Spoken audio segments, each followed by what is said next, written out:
Cytogenetics Part 2, Module 1, Lecture 6 in the Genetics series. So the sex chromosomes, Klinefelter syndrome is caused by an extra copy of the X chromosome. They're a little taller than you would expect in fertility and learning difficulties.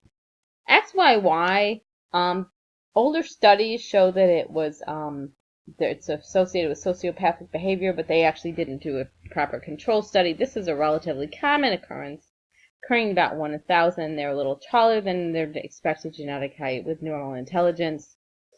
Trisomy X or XXX, a little taller than we would expect with normal fertility. And then finally Turner's with a single X. This is the only loss of a chromosome that's compatible with life, infertile, and short stature. So Klinefelter's 1 in 5,000 liveborns. IQ is about 10 to 15 points lower than siblings, and often not diagnosed in the newborn period, although with the new cell-free DNA, non-invasive prenatal testing, we're diagnosing this more and more in the prenatal, prenatal period. Clinical features include tall stature, behavioral problems, post-pubertal small testes. This would not be seen in a newborn, as well as gynecomastia. Males with Klinefelters and gynecomastia are at an equal risk of breast cancer to women, which is 1 in 9. Turner syndrome occurs in 1 in 2,500 liveborn males. 99% of all conceptions are lost. This is one of the most common causes of pregnancy loss. And it's because of this edema or cystic hygroma. Structural chromosomal abnormalities, we're going to talk about deletions, ring chromosomes, isochromosomes, and inversions. Here we have a terminal deletion at the end of the chromosome, interstitial in the middle, and as I said in the last lecture, this is actually far more common than we realize. Unequal crossing over. A ring chromosome actually occurs when we have 2 breaks in a chromosome and it reanneals. Usually there's loss in both the P and Q arm. An isochromosome is loss of one arm with duplication of the other. This is seen more in cancer cytogenetics. Robertsonian translocations that we discussed in last lecture, with 2 chromosomes turning into 1. These short arms, or the ribosome, are repetitive DNA, and then insertion of genetic material from one to the other. So here we have a terminal deletion and an interstitial deletion. Here's an example of a terminal deletion, 5p minus. It's always helpful when you have an arrow here, but when we see this large piece of missing, this means that there's a lot of material missing, whereas with the interstitial deletions, just because you don't see anything doesn't mean it's not missing.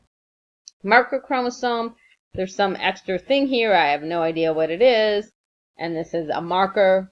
This is, again, seen more in cancer. In inversion, we have 2 cuts, and it flips over. The consequence can vary. One of the big issues is if the inversion occurred in the middle of a coding region and a gene was broken.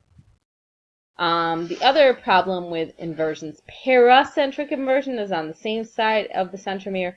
Peri is on opposite sides, and both can result in unusual, like when there's crossing over, inverted dicentric chromosome recombinations.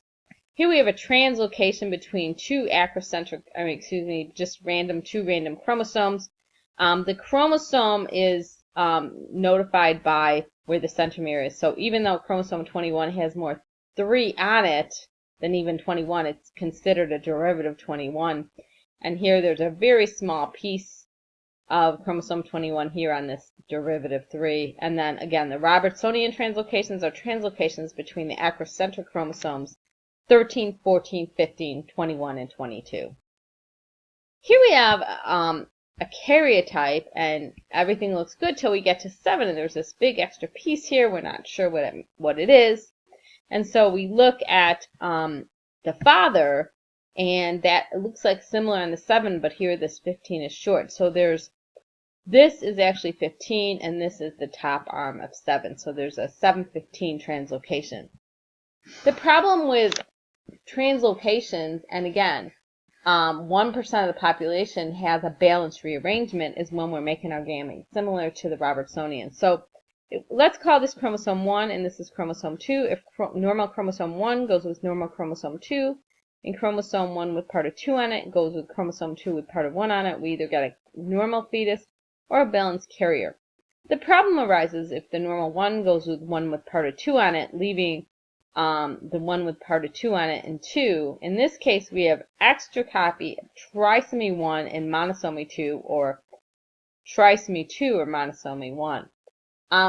Sometimes one of the translocations is a very large piece that results in pregnancy loss and the other is small. Sometimes there's very, very large translocations. The reality is you're either going to get normal balanced or pregnancy loss. The smaller pieces are more likely to result in a baby with multiple anomalies. So recommendations for cytogenetic analysis: an individual with clinical features like consistent with possible Down syndrome, or maybe trisomy 13 or 18. A mother or father who had 3 or more early pregnancy losses. So we do mother and father when the couple had multiple pregnancy losses. Or early pregnancy losses, especially if there's multiple pregnancy losses. So, study problem. A woman has had 5 early pregnancy losses.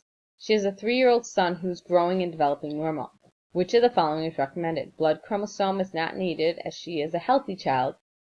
Blood chromosome in the mother or on the mother, on the father, on both parents, or fish.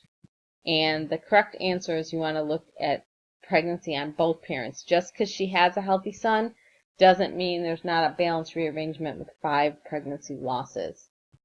And that concludes the lecture, part 2 on